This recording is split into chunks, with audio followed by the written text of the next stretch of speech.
All right. In my vision yesterday, I saw that Mother had this room before me. I'd better search the room. Who knows? Maybe she left me something behind.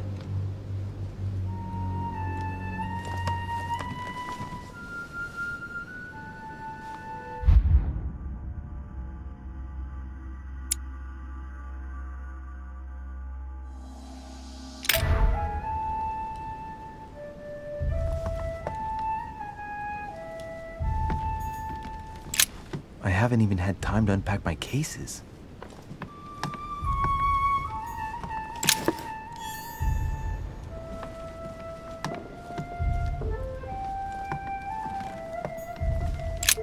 Writing material.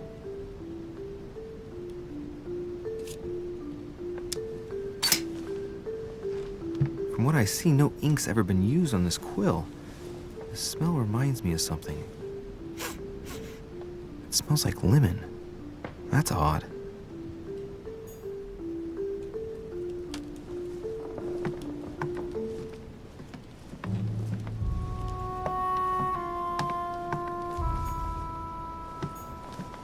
A devil's thorn, to be used to uncover the best disguised traits.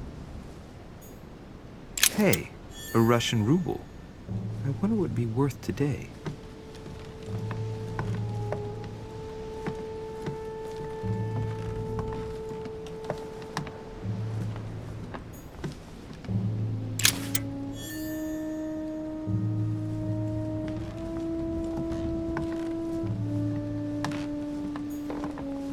Look, markings on the floor. Just a bit worn out. I was hoping to find something leading to a secret passage. Oh, this bookcase is well stocked. Oh, this book has been put back the wrong way round.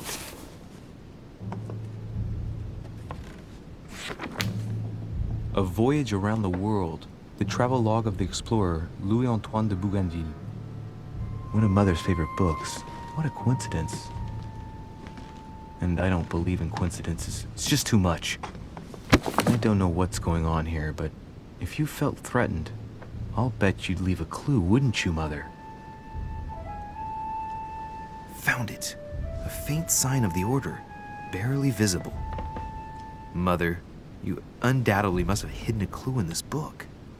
Let's see if I can find anything else in this room.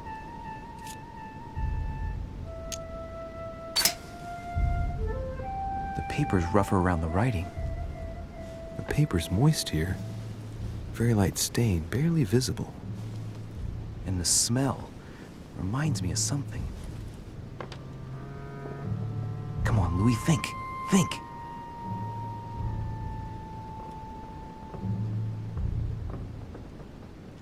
Let's recap. My mother was in this room. I found a rare edition of her favorite book. She must have left something behind. She applied a liquid to the book. She must have used the writing materials. The quill has been used, but not with regular ink. A message using invisible ink. I bet she used the lemon to leave a message. Now, how do I reveal the message?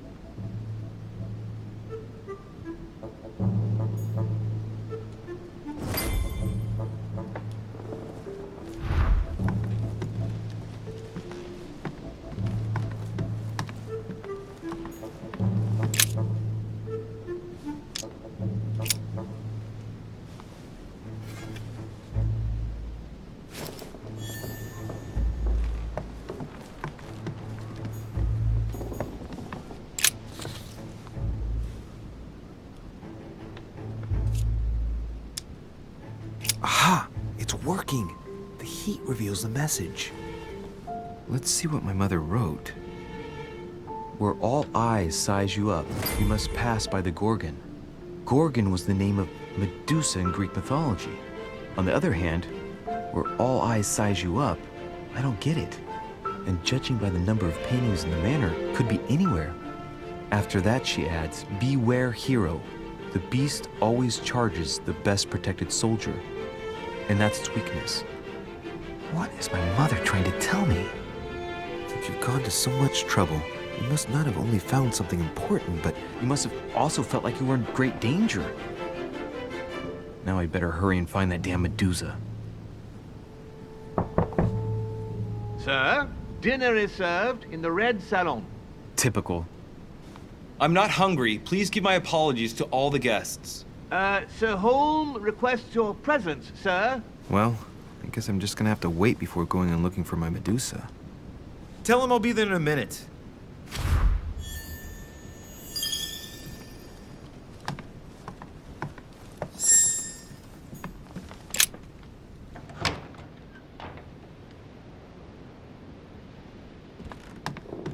If I get a chance, I may have to take a little tour through the rooms of the other guests.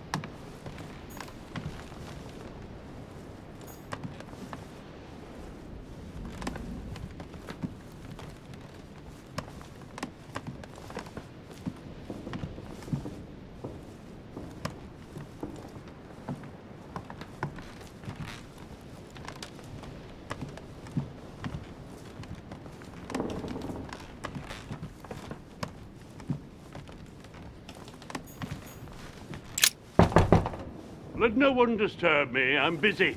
Too bad. I'll see him later.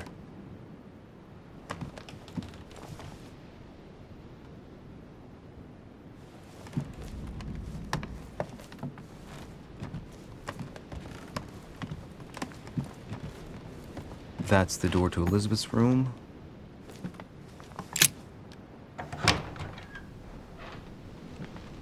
For God's sakes, what happened in here?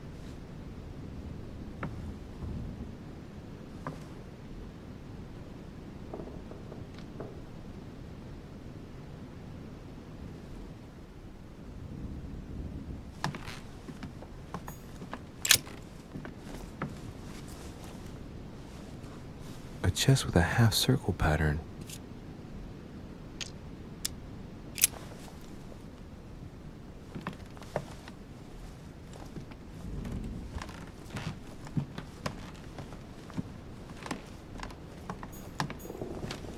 Honey, I couldn't have hoped for better.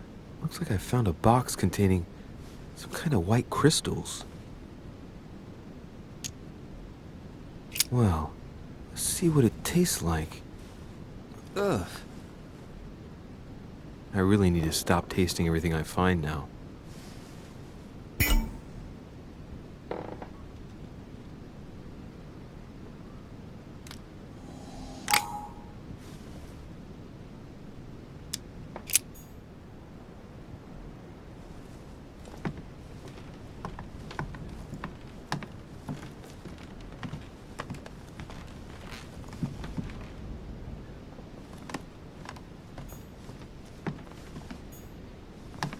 August 24th, 1792. Elizabeth, I'm driven to despair and doubt there is any point in writing to you. I'm not even sure you'll receive my letters.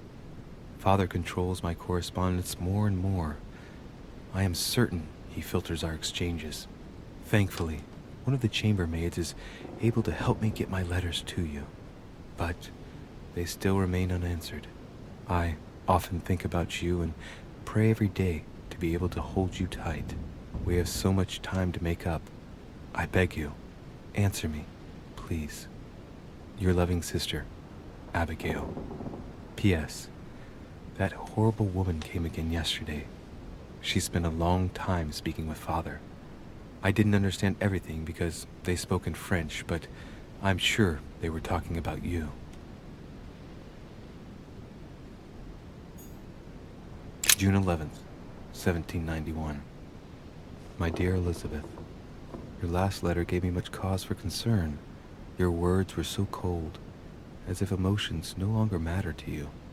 Father maintains that the secondary effects of your treatment still trouble you, but that they will soon subside. Should I believe him? I cling to the belief that we shall soon see each other again, at long last. Write soon. Your loving sister, Abigail. P.S. Don't forget to tell me what present you want.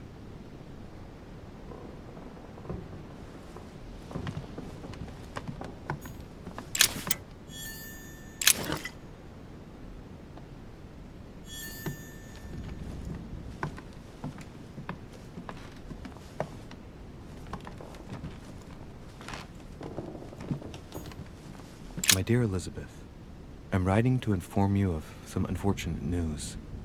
We won't be able to meet as planned on the first Sunday of May. I've been told that you're no better, and, unfortunately, your brothers and I are absolutely snowed under by the work required to govern this new country. Please excuse us. As soon as we can get free, even if it's just for a day, I promise we shall come and see you. Your loving father, John Adams. P.S. Don't hold it against your mother. She still isn't ready. Please don't judge her. I'm sure you'll be able to put all of this behind you one day.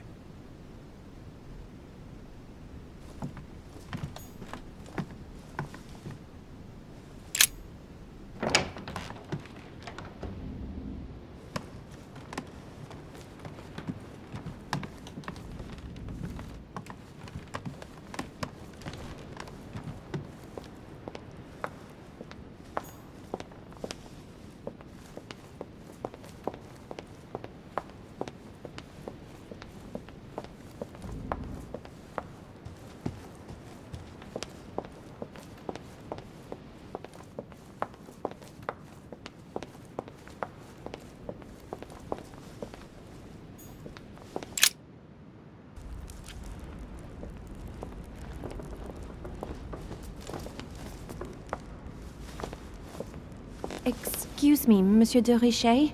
I really need to talk to you. Hello. You're Elizabeth Adams, aren't you?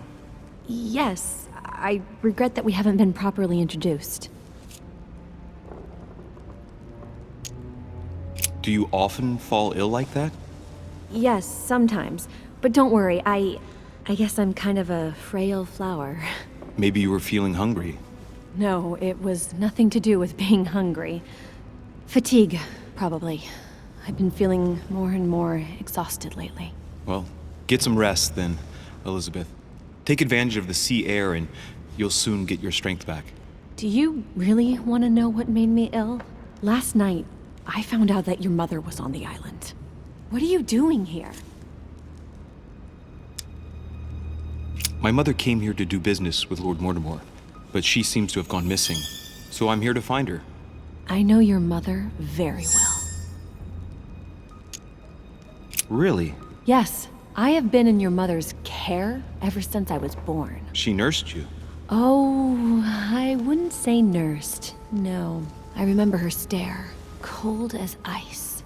Her sadistic hands pressing over my mouth to silence me while I screamed in pain. I remember her knees, too. She held me down with them while she cut and burned scars into me. Hold on a minute. What do you mean? You can ask her when you see her. Huh, she's getting more and more agitated.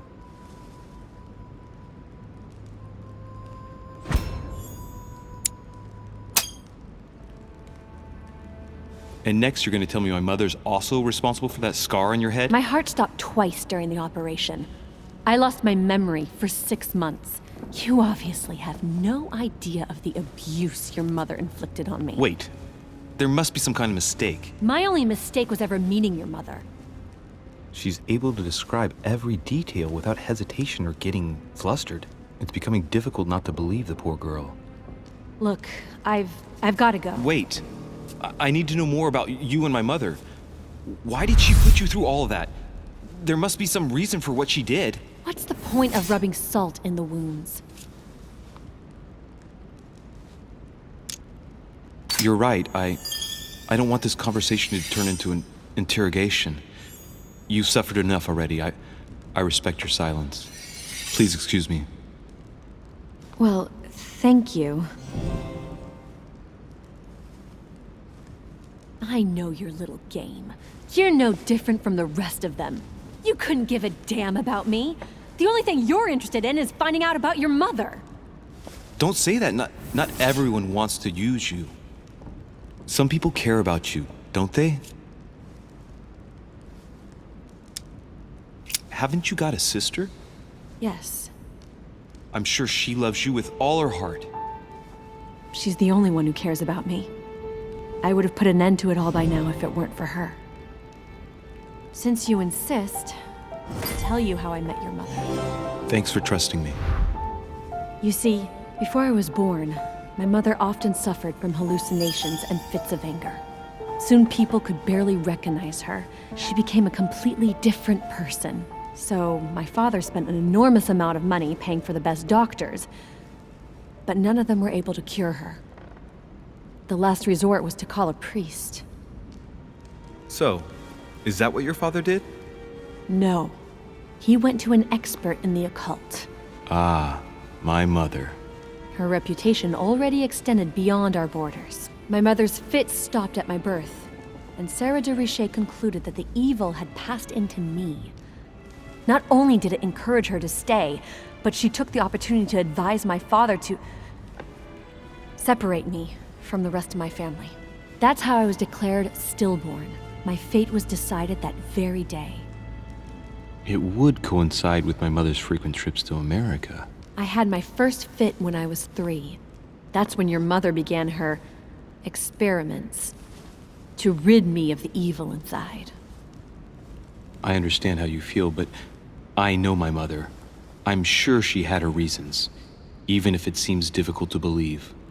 Everything she put me through was all for nothing. My whole life was ruined for nothing. So what brings you here then? My father used to know Sir Holm. He offered to introduce me to the world's leading authority in the occult. Lord Mortimer. He was my last hope. Until I found out he had also invited your mother. It's got to be a coincidence. I don't believe for a second she's coming for you. You can't change my mind about this, Louis. My days are numbered, and I know it.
Dear friends, I bid you welcome.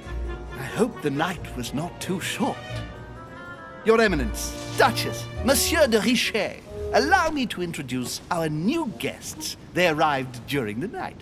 Johann Christoph von Wollner, Minister of Religious Affairs and close aide of Frederick William II, King of Prussia. Napoleon Bonaparte, Lieutenant of the French Revolutionary Army. And Jacques Peroux, French Revolutionary Tribunal Judge. Unfortunately, my friends, Lord Mortimer will not be joining us this morning, but he should be with us later. So, let us begin. What is Mortimer playing at? He tells me to come urgently and he sends no one to meet me? And you, sir? No. Not really. Peru looks totally out of place here. He's counting the 10 sets of cutlery around each plate? The man is completely lost. Thank you again for the wine, Your Eminence. It is served every day at the King's table. Go ahead. I am What do delighted. you want to know? Wollner and Piaggi seem to be getting along well. And right he was too. Surprising when you know Wollner prohibited religious practices in Prussia. Renowned friend. member of the Rose-Croix Order, former Freemason and great lover of alchemy. Of course. And look at Piaggi fawning over him. I really do have a problem digesting political protocol. My dear.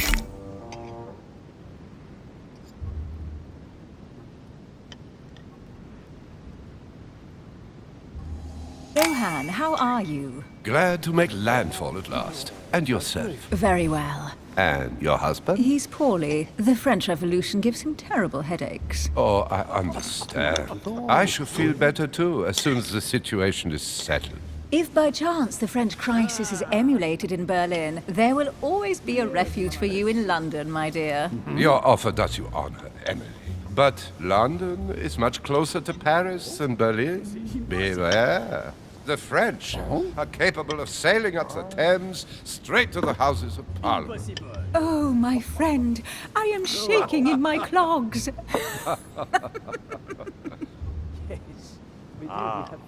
Is the wine to your liking?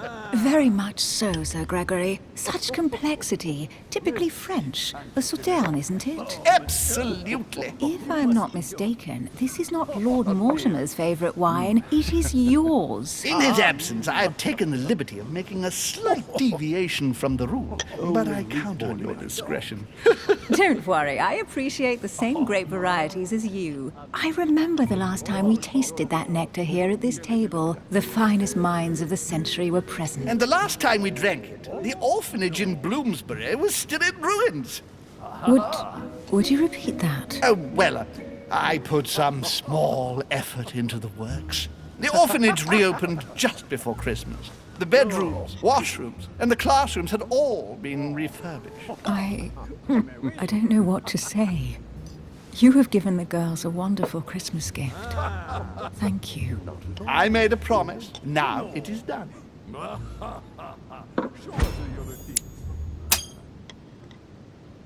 It's the first time I've ever seen her so moved. Just mentioning that orphanage broke right through Emily's hard shell.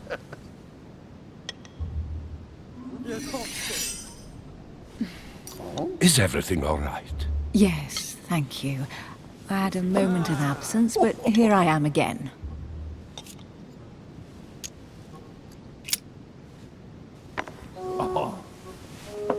What do you think of Volner? The Prussian king is his puppet. I find it hard to believe the king of Prussia is so weak. Be careful. Volner is as influential as he is dangerous. You seem to know each other well. We used to work together. My friend. I see. And you, sir?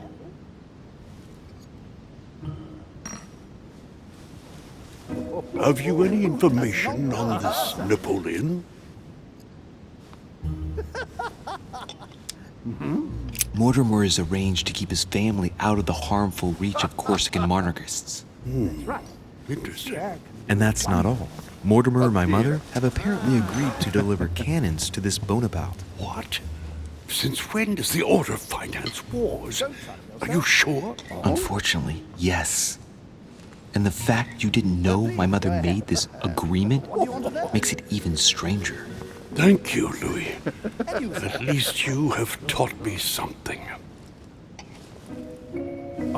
Please feel at home. Monsieur de Richet? It would seem we have common interests. Could we speak in private, please? Not really, no.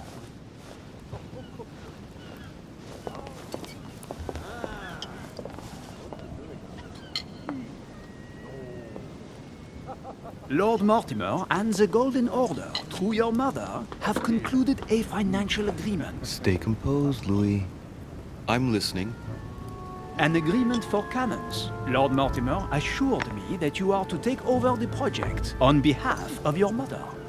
You must know that I am deeply sorry about their disappearance, but I must validate the deal urgently if I want to be able to organize things properly.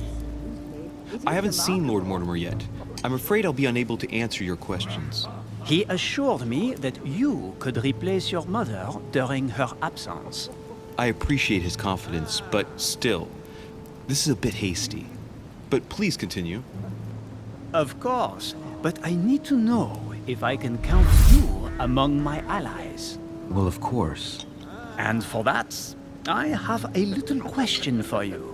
The agreement stipulates an aid of 50,000 louis d'or for 200 cannon.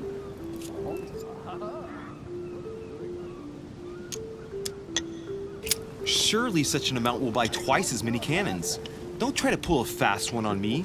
We're both young, but we are not naive. Please don't be offended. I just wanted to make sure you knew what you were talking about. And I am reassured. I have one last question I would like to pose to you. We don't know each other yet, you and I. And I need to make sure that we both share the same vision for the future of France. Given the hard times that have befallen our beautiful country, what do you think it would take to restore its luster?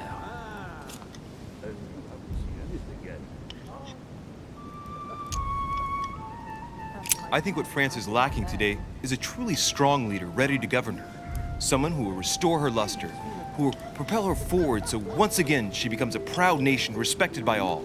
A man capable of both rebuilding the country from the inside and, at the same time, developing exterior relations. Someone with a vision, I think. The right person still remains to be found. You're right, my friend. I hear your words and I agree. Monsieur de Richet, I am reassured. I am very happy to have met you. Lord Mortimer was right to put his trust in you. I hope to work with you in the very near future. I would like to thank you for your support by offering you this humble little gift. Reflections on the Revolution in France. Monsieur Bonaparte, I thank you for this gesture, and please know that I, too, am delighted to have met you. My friends, I would like to say a few words, please. I would like to thank Lord Mortimer, and you, Sir Holm, for bringing us all together here. Those of us for whom it is not the first time here, like me, are all trembling in sweet anticipation of the arrival of our host. For the rest, I would like to reassure you that Lord Mortimer always has a few surprising projects to propose. But I can assure you that each and every one of us has always benefited from them. The last time I came to this place, Lord Mortimer offered to help me in my electoral campaign for the presidency of the United States. And it is imminently clear that his support was an invaluable aid to us. We are here among like-minded people. So let us put aside the conflicts in which some of our nations find themselves at present. So I raise my glass in honor of you all, my new and old friends. I trust you shall not be disappointed, Mr. Washington.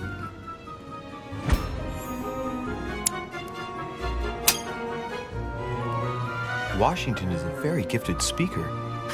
Leave him for 5 minutes with sworn enemies and he'll convince them to be friends for life. Right, we shall meet again tomorrow. All the guests will be present, as well as Lord Mortimer, I hope. Until then, I trust you will find plenty to keep you amused.